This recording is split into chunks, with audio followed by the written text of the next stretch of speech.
Bonjour à tous. Fabien, on sort d'une session où on a parlé de plusieurs thématiques, mais d'une grande thématique est comment on fait pour prendre en charge les patients qui sont potentiellement coronariens avant une chirurgie. Est-ce que tu peux nous dire quelles sont les indications finalement de revasculariser un patient avant une chirurgie? Effectivement, on a pu discuter pendant la session, notamment avec un anesthésiste, du fait est-ce qu'il y avait un bénéfice à revasculariser les patients avant une chirurgie non cardiaque à haut risque. Et ce qu'on a vu, c'est que dans les études, finalement, il y a assez peu de bénéfices en dehors des situations classiques d'urgence, c'est-à-dire des patients qui sont très symptomatiques, qui vont avoir des modifications de l'électrocardiogramme ou une élévation des biomarqueurs. On a parlé aussi en fait de la caractéristique de la lésion.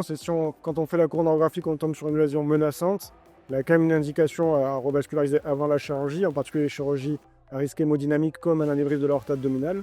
Et finalement, si on doit revasculariser ces patients, est-ce que tu as quelques astuces, quelques éléments de la procédure à partager avec nous pour que ce soit fait au mieux, quoi?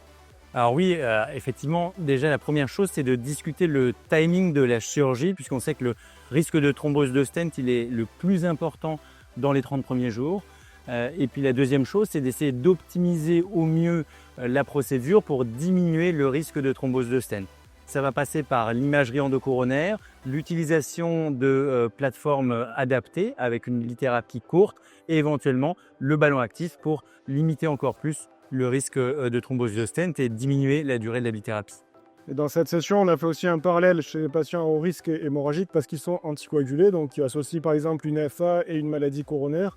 On sait quand même depuis de nombreuses années que la triple thérapie augmente très largement le risque hémorragique. Il y a eu des données récentes à l'ESC.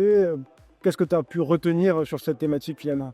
Alors oui, effectivement, on a parlé de l'étude aquatique pendant cette session.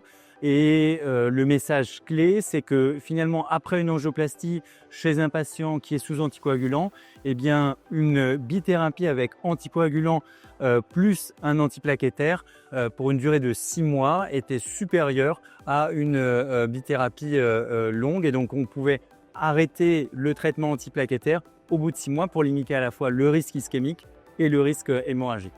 Merci beaucoup Fabien pour tous ces éléments. C'était une session très intéressante et très pratique. Et du coup, on vous invite à aller la regarder sur les archives du GRCI. Merci Benoît, merci à tous et à très bientôt.